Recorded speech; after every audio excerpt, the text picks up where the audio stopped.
from your listening device all the way into your agent's psyche. It's Real Estate Between the Lines with Brian Lee. Teaching you things you didn't know you needed to know to help you become a legendary agent and turn your clients into raving fans.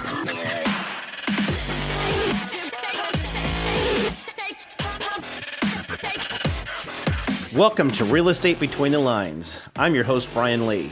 I'm all about helping agents learn things they didn't know they needed to know beyond just marketing and helping them turn their clients into raving fans. Welcome, everybody, and glad to have you here on episode 4, titled, Are Agents Used Car Salespeople? No. No. We'll be careful with this because we want to tread lightly. We definitely want to be respectful of car salespeople, but the general opinion in most cases, in a lot of circles, are that car salesmen are looked at less favorably in professions in general. And what we're looking at here is how do we rank as real estate agents with that? One of the things that we get into here is that there is a national survey that's out there ranking professions. And what we found in that is that real estate agents are toward the bottom. They're like fifth from the bottom. And we are just slightly ahead of car salespeople. Now, again, that is the public's perception. Yeah. They may not be the reality as far as there are certainly great real estate agents out there. There are great used car salespeople out there, great everybody. Doctors, for example, doctors and nurses rank at the very top of that trusted profession list, but there are still bad doctors and bad nurses too. So there's always that mix of it. But when we're talking about public perception, we're closer to that bottom end, unfortunately. And so that's something that kind of came out of this. And the reason that we're talking about this, interestingly enough, is that as I was putting this podcast together, this episode together, I had dinner after class one night. I had a little bit of extra free time, sat down and had a beer. And in doing that, I met a very nice gentleman. His name was Steve. And we were having a beer, and he asked me a question just straight up. At the time, I didn't know what his profession was. Again, we're just being cordial, talking about the game on the TV, whatever it was. And he just said, "You know what, Brian? What are your thoughts about Carvana?" And I went, well, that's an interesting question. And again, I didn't know why. And it was a loaded question, as I learned after the fact. It turns out that he is a car dealer, that he owns a car dealer shop. And he asked me what my opinion as an outsider's perspective, from the public's perspective, what I thought of Carvana. And I gave him my perspective. And again, I've never bought a car from Carvana, so I explained that to him. But just again, the uneducated, that public perception, what do I think about it? And I gave it to him. And he took some of the comments that I made about that to I shouldn't say to heart, but just like, again, he wanted that perspective. And I think that that's what this episode is about, is helping us as agents looking outside of that perspective. Two other things that came out of that conversation after we were done with the talk and we had finished our beer and finished up the night and our cordial goodbyes and all that, I left there. And two of the things that came out of that conversation that I felt were so poignant, especially for real estate agents, is that when you go in and buy a car, there's two things that I felt that maybe Carvana reconciled a little bit, and something that people particularly don't like about used car salesmen. The first one is no one wants to be sold. And I know, again, that's a general statement that not every car salesman is out there to sell. But generally speaking, I've bought cars and have felt like I'm being sold, and nobody likes being sold. As a real estate agent, I don't want to give the perception that I'm selling something. I'm helping my client. The second thing that came out of that piece is that one of the things that really irritated me about buying a car is that a lot of the salespeople don't know what the heck they're talking about. They're out to sell units. They're all about selling the most number of vehicles that they can get to, and not knowledgeable. I might say, I'm going to pull I need a truck, and that truck is going to be used for a lot of different things. I'm in construction, so I need it to have some durability. I'm going to pull a boat, and the boat weighs 4,000 pounds. Can your truck handle it? And they're like, yeah, well, I don't know. I don't know. And it's like, that's a basic thing you should know. Yeah. So, and it's very disappointing. And that's one of the things that I think that Carvana helped to reconcile a little bit, is that, again, they take out that salesy salesperson kind of situation where I just want to buy a car. I don't want to be sold on it. And also give me some avenues to find out some more information. Because I know if I go in the dealership that I might not find out the answer. Or again, it's some made up BS answer that they're just coming up with on the fly just to sell that vehicle. And I would say I'm one of those people. I would be a Carvana. I'm a CarMax buyer. I do not want to be sold. There's a saying out there, everybody wants to buy, but no one wants to be sold. Same thing here. And yeah, I would rather avoid the salesperson because I do not want to be pushed into some pitch or into something that they want me to buy. If I don't find the right car, I am slightly particular. And if it doesn't meet all of my needs and requirements, I'm not going to buy it. And I don't want to be pushed into buying something that day. So yeah, I would agree. Yeah. And so again, just playing into that more. Again, anybody that's bought a car, you know that sales pitchy thing. One of the things that's just so irritating. I like to negotiate a little bit, so the car buying experience isn't as annoying to me as it is to, I know for Cate and some people that they prefer to just give me the car and give me the keys and let me sign the paperwork and be done. I do a little bit of negotiation. I enjoy that. There's some part of that because I'm a numbers person. I go in with loaded guns. I know what I'm getting into, but one of the things that's annoying is that salesmanship of where you have the salesperson that's sitting at the desk with you and they have to go talk to the manager and they go up to the manager's desk and the manager and them have this snickering conversation. We're going to do this thing, whatever. They come back, man, the manager is just beating us up over here. I'm trying to work for you here. I'm trying to get you this deal. And you want to buy it for 30. He's saying he'll come in at 31.5. What do you think?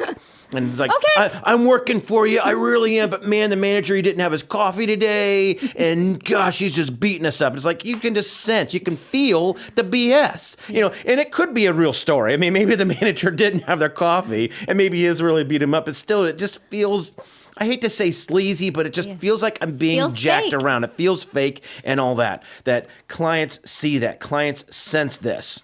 So when we're talking about real estate agents and helping our clients, we need to recognize that they don't want to be sold, that maybe this isn't the home for them, that maybe this isn't the situation, and that my commission does not supersede my client's needs. So I do want some units. I'm in business. I want to make money. I need to do this. I need sales numbers. I need to make this happen. But also to get that, I've got to make my client happy. And especially for future transactions, I want to make sure that I'm getting there. So I have to recognize that I'm trying to do what's best for my client. Yeah, you got to go about it the right way. And then again, the units, the volume, and the commission will end up coming in the end in the form of referrals. So if you're looking at this as a singular transaction, it's not going to pay off in the long run. So some of the things that I try to think about or that I would suggest when you're out with a client is reframing your mind. We've talked about change your mind when you're out on a showing with a buyer. Is this what the client wants? Is this what they expressed to you in the beginning? Hopefully you would have had a consultation meeting with them in the beginning before you went to look. What are you looking for? Why are you looking for that? Why do you need a fence? Oh, you have a dog. How cute. Yay. Okay, great. Well, then you go and you find a condo with no yard. You know what? Is this really going to fit what you want with, little Jack running around? There's nowhere for him to run around. Is that what you're really looking for? So you can kind of ask them the questions to make them think. So to make sure they're making the correct decision for themselves. And then when they're making these decisions, is it in their best interest? Not about you. Again, does it match with what their wants and needs were? And in doing that, when you're asking them those questions, they're not going to feel sold. They're going to feel as though you're looking out for their best needs and their interests. Absolutely. And again, that's getting back to changing your perspective, changing your mindset on not selling them. You don't want to be sold when you're buying a car. You want somebody, I'm not saying that a car salesman is going to look out for your best interest. There's some liability that we as agents take on that go beyond the sale of a car, but still at the same time, I don't want to feel like I'm getting screwed over. I don't want to feel like I'm being taken advantage of. I don't want to feel like you're just trying to get this done so you can get on to the next deal. So don't sell your clients on this thing. Make sure that they feel that you are in this for them. That one of the things we talk about too is sometimes the best home for your client might be one that doesn't even pay you a commission. And that's tough for an agent to swallow sometimes. There might be a for sale by owner, a FSBO type home that's available. And the seller says, you know what, I'm not paying a commission. I'm not paying it. I don't like agents and all that for obvious reasons. I mean, I shouldn't say obvious reasons, but we're ranked at the bottom here, guys. Yeah. There's a reason that they're doing that, and it's to save money and because of their perceptions, whatever they are, real or imagined. And that home that's being sold is the perfect home for our client. And as an agent, I don't want to try to sell them against that home. Like, well, I'm not getting my commission. I mean, you don't want that home because of they don't have an agent and it's going to be a problem for you. It's, you know what, that is the best home. And I want to help you get there and do the best thing that you can with that. And it may not get me a commission, unfortunately. I would also piggyback on that to say that the right home for your client may not even be a home. It may not be that they are in a position where they need to be buying a house right now. If they're going to be moving again in 18 months, something of that sort, they will probably take a financial loss on buying a home now, turning around and selling it in 18 months. I would let them know that information and let them make the decision. Hey, maybe they want to do that. Maybe they could lease a home. Again, if you're looking out for their needs and it's not about you, they're going to see that and feel that. They don't have to buy a home from you to be a client and to send you referrals. So look at them like that. I mean, we've got to look out for their needs above and beyond anyone else's, including our own. Yeah, and you hit on a point that I love to remind agents of, is that, you know what, just because you want something doesn't mean that you should have it. And so, we'll have clients that'll come to us that say that we really want to buy a house, but when we start looking at their financial picture or their family relationship, like, maybe it's a husband and wife, for one example, and they're, having some troubles and you can just sense it, it, or they're having issues, like buying a house is not going to help you. And so even though technically you could buy a home, maybe you qualify for it, maybe you skim by, you need a 620 credit score and you have a 621 credit score to qualify for the mortgage. So you've got enough, but really, should you buy that home? And I'm not going to be the gatekeeper. I'm going to say, I'm not going to be the person that says, don't buy the home, but I'm certainly not going to be the agent like, oh, you got a 620, let's go buy a home, without having the conversation or the thought, like, you're already pushing it. So you're at the lower end of the credit score range for mortgages. You're not going to get the best rates, the best terms. It's going to be more expensive, and chances are that you're not going to be happy with this thing, that you're accepting something less than what you want. So I'll sell it to you if that's what you want, but I don't want to sell it to you because I just want to get you in a home and I want another unit. So always trying to balance that a little bit, that I do want to help a client get what they want, and the credit challenged and other issues that come about in getting processed for a home. Maybe they are skimming or skirting the line. Maybe they're on the fence. Part of the conversation should absolutely be, in my opinion, that maybe we don't buy a home right now. I know you can. The mortgage company says you can. They've got you qualified. They ran it through underwriting and they pushed and pulled and tugged and did all the things they could, and they've got it done. But gosh, if we're pushing and pulling and tugging and trying to do everything we can, there's a reason that maybe we shouldn't be buying a home. Maybe we should hold off for 6 months, and with a good loan officer or a good financial advisor, they might be able to help that person budget and structure some finances to get them in a better position, so that when they are ready to buy, maybe in 6 more months, they're getting a better interest rate, or they can waive PMI or whatever it may be. So agreed, sometimes right now is not the time to buy. Yeah. So again, just working to your client's benefit. Be loyal to them. Watch out for what they need. Be passionate about what they're getting, and don't sell them. That's going to set us above and maybe not be the quote unquote used car salesman person that the public maybe perceives us to be.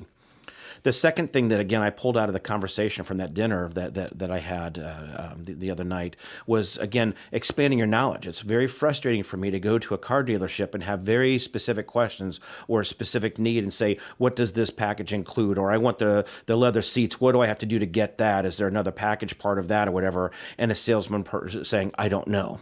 Now, looking at it from the real estate perspective, I'm helping a buyer buy a home, and they're going through home inspections and appraisal and title work and contracts and all these things that I do want to know what I'm doing and have some knowledge. And then sometimes it's going to be, the answer is, I don't know the answer. Or here's the thing, I understand about it, but let me get with somebody that can. And that's exactly what I was going to say. Don't be afraid to say, I don't know, especially as a newer agent. When I'm training and working with newer agents, they're like, what if somebody asks me a question and I don't know the answer? Then just say you don't know the answer and you'll look into it.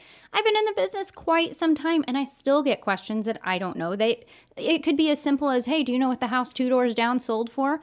No, I don't have that memorized. Yeah. I mean, sorry, I don't have our entire database of sold properties memorized, but you'll learn over time some things that you can do to better prep for those questions that come more regularly. But in doing that, I would also encourage you to go shadow agents, go on appointment with people and listen to the questions that clients are asking.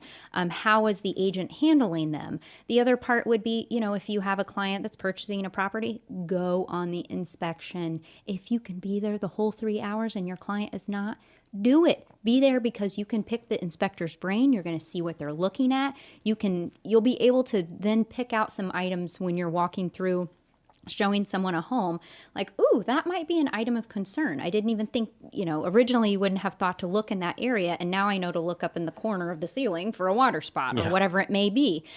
So go on those inspections, go to closings, go on showings, go to open houses, just get as much experience as possible. Yeah, expand your knowledge. It's, I teach pre-licensing, but I also teach continuing education to thousands of agents every year. And I always point out to them that CE is not just a requirement. Now, your license law, your state might say you have to have X number of hours. You have to have 12 hours a year, 20 hours every 2 years, whatever. Every state will have some requirement of what you get into. Stop thinking of it as a requirement. I can't stand when agents tell me that I've got to sit here your class because the state says I have to have 12 hours of CE every year, so that's what I'm going to do, and that's what I have to. Go in with a better attitude about it. Think about it from the standpoint that I am getting myself, or I'm educating myself. I'm learning more because I want to take that and take this education into my clients. I'm going to be better for them. I'm going to understand this thing a little bit more. I'm going to get into that education is more than that. And to that extent, to that end too, never stop learning. Even though the state might say, in Indiana right now, we have to take 12 hours of continuing education every year, which big deal. 12 hours isn't much. Not much. It's not much at all. There's nothing wrong with you doing 20 hours or 30 hours. There's no maximum number. And I'm not saying that you spend all your time in education, but just because the state says the minimum is 12, and I'm just going to do the minimum 12, and I'm going to trudge through it, and oh my gosh, I've got to watch it and do this thing. Go into it with a better attitude and search out for classes that you want to learn about. Do 20, 30, whatever hours. Spread it out over time. Yeah, and I would even encourage you to take classes that are not real estate related. Sometimes just life lessons will help you with working with clients. They may have a situation that, heck, for instance, just having children, I've been able to give advice to clients who are just now having babies. And it's like, oh, well, you might want to think about where the baby's room is going to be in relation to yours, or does it have a fence? Is there a lock on the back door? I mean, there's all sorts of things that a new parent might not think about. And being a parent now, I can give advice where I love taking advice from parents who have teenagers because we're soon going to have teenagers, and I'm absorbing all that. So you have that opportunity to pass that along to your clients as well. So I would encourage you to also take classes that are not real estate related. It could be life coach stuff, Tony Robbins, and the other thing you might do is take the same class over and over again. I've taken Brian's CMA workshop 4 times now, which I don't mind because I enjoy watching him. But either way, I always take something new from every class. Even if it's the same exact class taught over and over again, you're going to hear something different every time. You'll be in a different perspective. You may have had some situation recently that now you can relate to that class. So it doesn't hurt to just retake it over and over again. That's why I still go on all of my inspections. Any of my buyers, I go on the inspection. I've been through it. I've heard that inspector's spiel every single time, but there's always something a little different with that house, and I'm going to pick it up and I'm going to remember it. So hopefully it can help a client in the future. Again, remembering that your client hired you for your expertise, so this education is going to give you that expertise. It's not something that you're going to sit in a pre-licensing class and learn everything. It's not something that you're going to sit in 12 hours of CE and learn everything. This is something that you gain over time, and by being involved in your office too, and being involved in the company, you're going to learn a lot of things as well. The other part of expertise with regard to real estate, maybe you don't have a lot of transactions under your belt, or you don't have the opportunity to shadow people.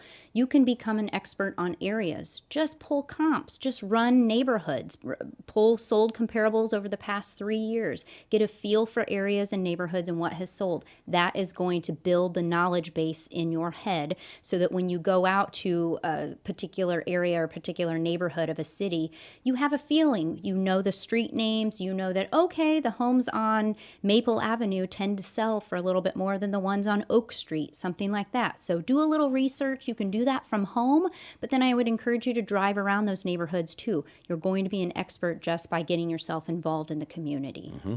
Absolutely agree. And remember too that our clients have hired us for our expertise, so help them understand those steps. We are somewhat of an educator for our client, and that helps us learn too. So, we've mentioned multiple times in several podcasts is being proactive, not reactive. So by doing that, we're getting ahead of the issues. We're letting our clients know. Like, for example, we're going to talk to our buyer. They're going to have a home inspection done. We might briefly talk about, here's what you're going to expect, especially for a brand new home buyer, never bought one before. They have no idea what a home inspection is. I mean, they probably have some impression. Maybe they got an opinion from mom or dad or somebody like that, but they don't know. So let's be the expert and explain to them that here's what the home inspector is, here's what they do, here's what they don't do. They aren't experts on mechanical systems, on furnaces, on water heaters. They're not plumbers. They're not HVAC techs, but they know something about it. So prepare them for that. And then also remind them too that, every home has defects. There's not a home out there that doesn't have one. So it's just things like that we can get ahead of it. So in helping our client, by us being knowledgeable, by us being able to help something, we can even anticipate the questions. We can just take it and run with it from there to say, you've never been through this before, so let's talk about it. And then certainly if they have questions, answer those too, but let's be proactive instead of, okay, we're having the home inspection. And then the buyer goes out to it and like, oh my gosh, I just saw this huge microscopic view of my home. I'm scared like crazy right now. Now what do I do? And the home inspector scared me because he told me about this foundation thing, and there's a mold thing, and there's an electrical thing, and a plumbing thing, and oh my gosh, I don't know. And they're scared. If I had planned for it ahead of time, educated them, been proactive, they're probably going to be less scared. Set appropriate expectations. Yeah. Yes, I try to remind my clients, hey, you know what? When the inspection report comes in, it's probably going to be 60 to 70 pages long.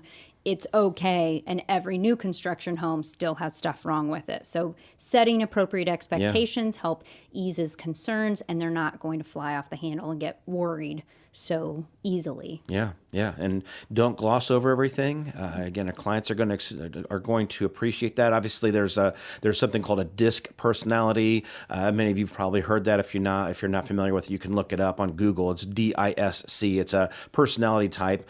Some people are just tell me the bullet points, and that's all I care about. I don't need the details. They're not analytical. Just here's the thing. Here's the 3 things I need to know, and I'm out. Some people are more analytical. They want the details. They want to know everything about this one particular thing. So be mindful of that, and helping to educate your clients in these things is don't gloss over it, but also some people are going to be inundated with a lot of data, and some people that want the data and you gloss over it, they're like, that wasn't enough. I needed something more. Yeah, so be sure to read your client and understand what they need and want from you. And I do tell them up front, like, hey, I don't know what you've learned from family, friends, HGTV, because things are not here. They're not like they are on $1 Million Listing.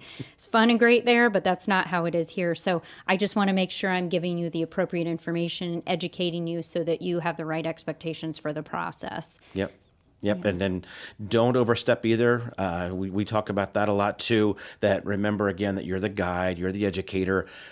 Our clients make all decisions. As a real estate agent, we do not make any decisions. I can't say that enough. That's an agency issue. That's a liability issue. We don't make decisions. What we do is we talk about the options. Here's option A, B, and C, for example. And A has these pros and cons. B's have these pros and cons. C have these pros and cons.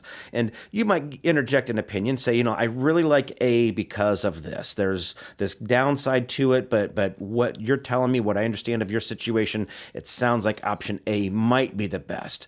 I would not say we need to do option A. That's what we're doing here. I do not want to do that. Absolutely. You shouldn't be doing that. I completely agree. And I feel very passionate about that as well. And I preach that to our agents too. We do not make the client's decision. It's always up to the client. I don't care if a seller comes to you and says, will you tell me which one to go with? No. Here are the pros and cons to each one. Which one feels right to you? And I will weigh those pros and cons as well. I mean, it may be something as simple as, hey, did you think about the closing date here might push you into an uncomfortable spot for moving? Something like that, trying to point out all of those things that are important for the client. But yeah, it is up to the client. They make the decision. Yep. And remember too, again, as educated as I like to think that I am, and I think that I am, I know that I have limits. I know I don't know everything. And I'm saying that very humbly too. It's on recording now, so hopefully we can edit that out. But anyway, nobody knows everything. And some people are still learning some things. Me and certainly newer agents and all that. It's okay to say, I don't know. Mm-hmm. Clients will respect that. Now, if every response you have to every question is, I don't know, there's a problem there. But certainly when we get into some of the more in-depth things, it's okay to say, I don't know, but you know what? I've got an expert. I can get with the HVAC person. You're talking about a tax issue. Maybe we should talk to a CPA. We're talking about a legal issue or an ownership issue. Let's talk to an attorney. So again, there is very reasonable, and certainly times when I just, even though I might know the answer, I still don't want to be an attorney. I don't want us to be a CPA. So why don't you talk to those licensed experts, and they'll tell you maybe the same thing I would tell you, but it's them telling you instead of me. So Agreed. And the last thing that I want to stress that agents, I feel they forget all the time. Agents, it's okay to refer your clients to somebody else. Remember, we talked about in one of the previous episodes that clients come first, not your commission. So stop thinking of that. I know that it might suck to give up a client, but I can't tell you how many liability issues come about when you have a residential agent that is really good at residential type property, and then they have a client that says, I want to buy a commercial property. And this agent has never been involved in commercial property before and takes it on and just muddles it horribly. Like, you should have referred that out. So don't forget you can do that. Remember that raving fans don't like to be sold. They love a well-rounded agent that knows their product and processes. So get knowledgeable. Don't sell your clients. Love your clients. They're going to turn to raving fans and love you. Thank you for joining us today, guys. You can find me at brianclee.com. Take care and make your day legendary. You've been listening to Real Estate Between the Lines with Brian Lee. If you'd like to learn more about becoming a legendary agent, be sure to visit us at brianclee.com and sign up to hear about upcoming workshops and events. Now go out there and turn your clients into raving fans.